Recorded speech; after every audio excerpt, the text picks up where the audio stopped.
the Nephilim before the flood. What could be so terrifying that God decided to wipe the entire earth clean? Before Noah built his ark, before the first raindrop fell, something went catastrophically wrong. Giants were at the center of it. Genesis 6, verses 1 through 4, tells us about the Nephilim giants born when the sons of God came to the daughters of humans. These weren't just tall people. They were mighty warriors of renown. Their presence marked corruption. The world in Noah's day was violent. Genesis 6, verse 11 says the earth was corrupt in God's sight and full of violence. Every inclination of human hearts was only evil continually. The Nephilim walked this world as symbols of crossed boundaries, violated order, unchecked power. Imagine a place where might made right, where the strong dominated the weak without mercy, where physical power ruled everything. The giants weren't marvels. They were markers of how far things had fallen. This is what happens when power grows without conscience, when strength becomes the only currency that matters. The Nephilim represented a world where bigger meant better, where force meant authority, where the vulnerable had nowhere to turn. We still see this. Unchecked power still leads to oppression. Systems that glorify strength without character still produce violence. Giants of influence without moral foundation still leave destruction. Jesus referenced Noah's time in Matthew 24, verses 37 through 39 as a warning. Peter called Noah a preacher of righteousness in 2 Peter 2, verse 5. But here's what matters. Even when giants filled the earth with violence, God didn't abandon humanity. Noah found favor. God preserved a remnant. The flood wasn't just judgment, it was a reset, a second chance. No matter how large the giants grow, no matter how dark the world becomes, God hasn't finished his story with us. Where giants bring terror, God brings hope through the faithful few who remember his voice matters more than any giant's size. The giants of Canaan and Israel's fear. Have you ever let fear of something big stop you from stepping into what you know you're supposed to do? Israel stood at the border of everything God promised them, and then they saw giants. Numbers 13, verses 25 through 33, records what happened when 12 spies explored Canaan. God had already promised them this land, led them through the Red Sea, provided manna daily. They reached the edge of blessing.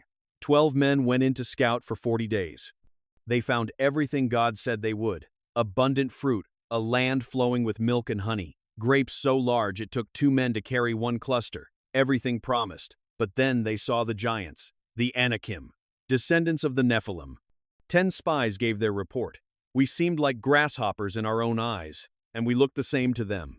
Numbers 14, verses 1 through 4, captures what happened next. An entire nation wept through the night.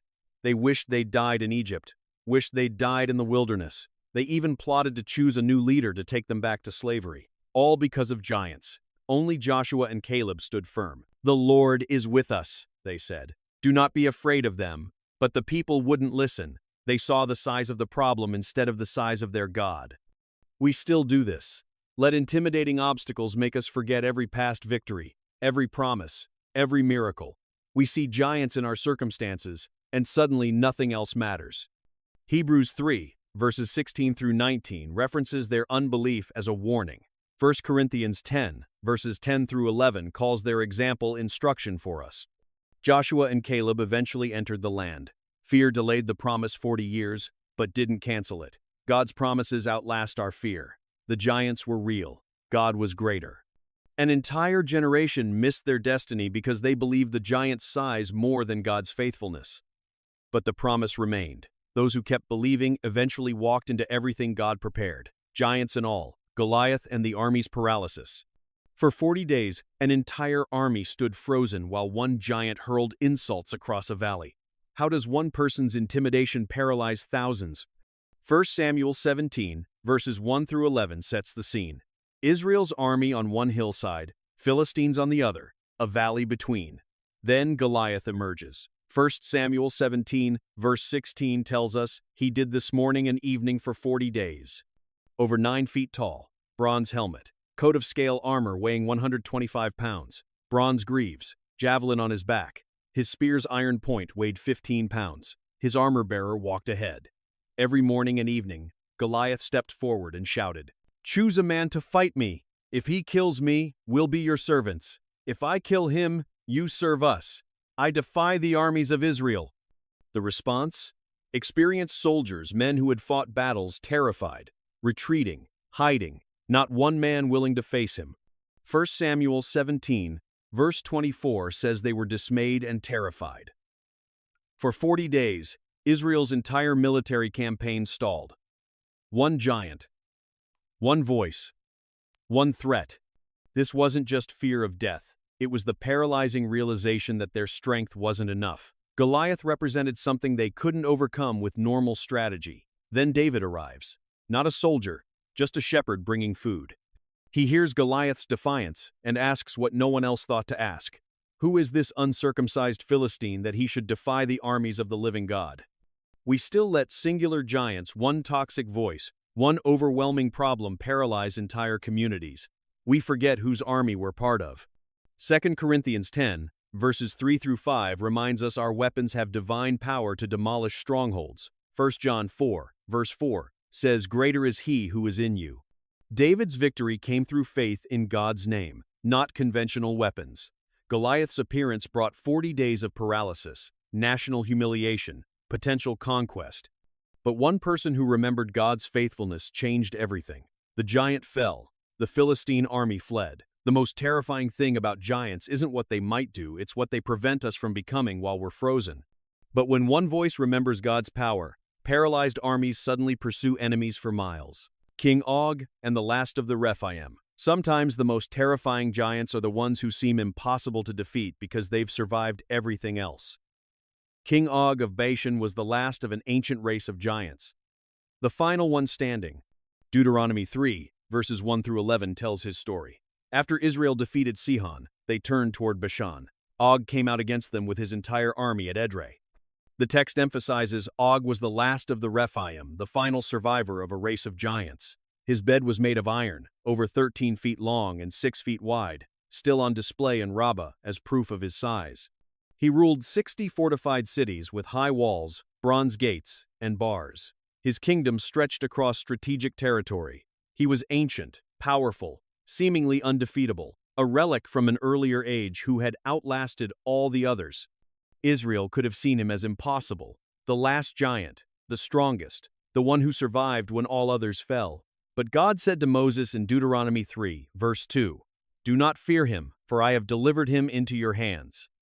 We face last giants too, problems that outlasted everything else, strongholds too ancient to overcome, obstacles that defeated previous generations. Romans 8, verse 31, asks if God is for us, who can be against us? Philippians 4, verse 13, promises strength through Christ.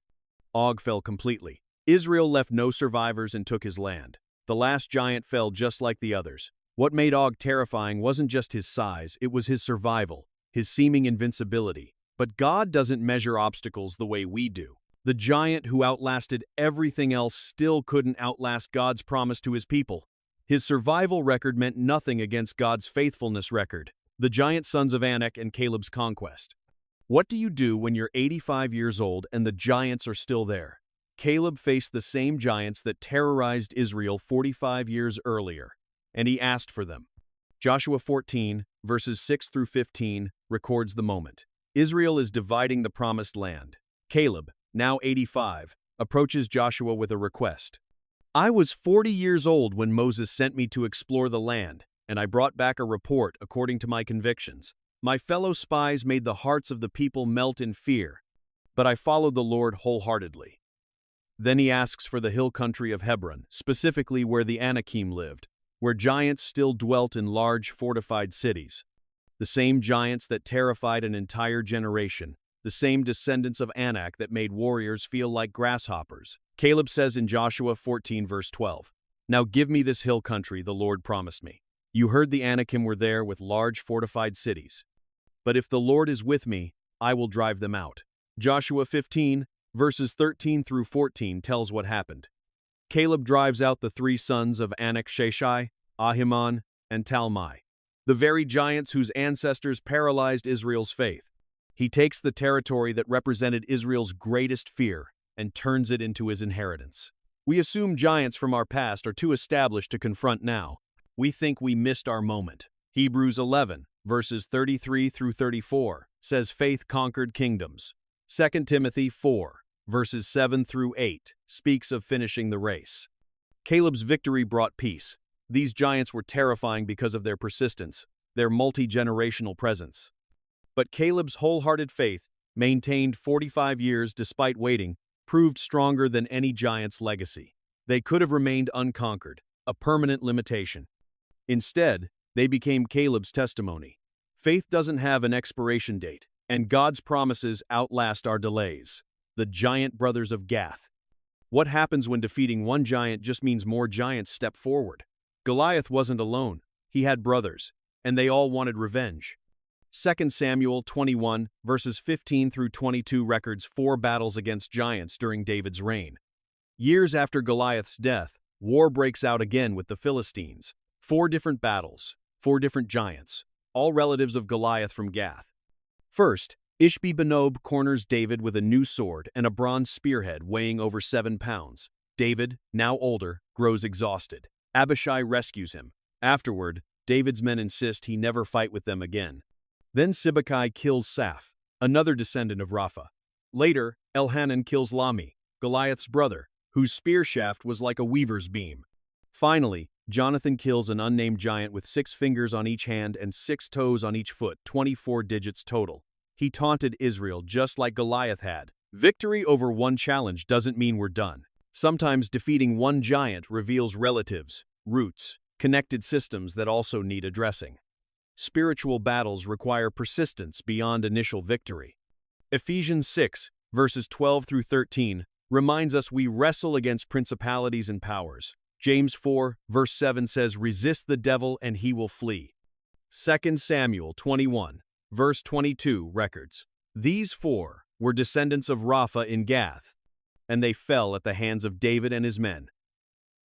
What was most daunting wasn't just individual strength, it was their collective threat, their numbers. But God raised up multiple warriors, not just one. David couldn't fight them all himself. He didn't have to. The body of believers, each with different strengths, together conquered what seemed endless, the Valley of Rephaim. Sometimes the location tells you everything you need to know about the battle. The Valley of Rephaim, named after giants themselves, became David's battlefield. Twice. 2 Samuel 5, verses 17 through 25 records 2 battles in this valley. Shortly after David becomes king over all Israel, the Philistines mobilize to hunt him down. They deploy in the Valley of Rephaim, literally, Valley of the Giants, southwest of Jerusalem. The name itself carried weight. David inquires of the Lord, "Should I go up against the Philistines?" God says yes. David defeats them at Baal-perazim, declaring, "The Lord has broken through my enemies like a breakthrough of water." But the Philistines return. Same valley. David inquires again. This time, God's strategy changes. Circle around behind them and attack in front of the poplar trees. When you hear marching in the tops of the trees, move quickly, because the Lord has gone out in front of you. David obeys exactly. God strikes down the Philistines from Gibeon to Gezer. We face repeated battles in the same valleys, familiar territory where we've struggled before, places carrying the weight of past fears. 1 Corinthians 15, verse 57, "Thanks God who gives victory through Jesus Christ." Revelation 12, verse 11, says, "They overcame by the blood of the Lamb." Throughout Scripture, every time giants appeared, devastation followed. Floods, paralyzed armies, stalled destinies, multi-generational obstacles, family vendettas. But every time, God proved greater. The Nephilim drowned, the Anakim fell, Goliath collapsed, Og was defeated, the sons of Anak were driven out, the giant brothers died. The Valley of Rephaim became victory, not fear. What makes giants terrifying isn't their size, it's what follows: doubt, delay, defeat. But when God's people move forward in faith, giants fall, every time. The valley named after giants becomes the valley where God proves his power. That's a promise outlasting every giant that rises.